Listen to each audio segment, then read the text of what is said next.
এই দেখো, একে নিয়ে আমি আর পারছি না, আমাকে জ্বালাতন করে মেরে দিচ্ছে, আমি পাগল হয়ে যাচ্ছি। দেখো, মানটাইকে আমি পড়তে বসিয়েছি, ও শুয়ে শুয়ে পড়াশোনা করছে। শুয়ে শুয়ে কি কখনো পড়াশোনা হয় বলো? আমাকে জ্বালাতন করে মারছে। আর এই দেখো, আমার হাতের মধ্যে নেল পলিশ পরিয়েছে, দেখো এটা নাকি স্টাইল, এরকমভাবে আমাকে নেল পালিশ পরিয়ে দিয়েছে, আমি এমনিতেও পরি না।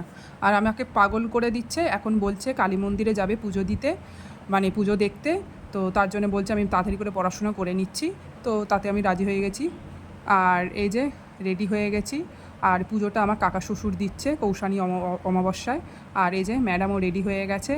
আর এই যে আমরা কালী মন্দিরে চলে এসেছি, এবার পুজো শেষ হয়ে যাবে, আরতি চলছে। তো এখন প্রায় 11টা বেজে গেছে, পুজো শেষ হচ্ছে। আর এই যে আমরা খিচুড়ি আর তরকারি আর বোঁদে ছিল ভোগে, আমরা বাড়ি চলে এসেছি। এবার মানটাইকে বলেছি তোকে যেহেতু ঘুরতে নিয়ে গেছি তার জন্য তোকে কাজ করতে হবে। তো তার জন্যে ও এই যে মশারি গুঁজছে। ভিডিওটা ভালো লাগলে লাইক শেয়ার সাবস্ক্রাইব।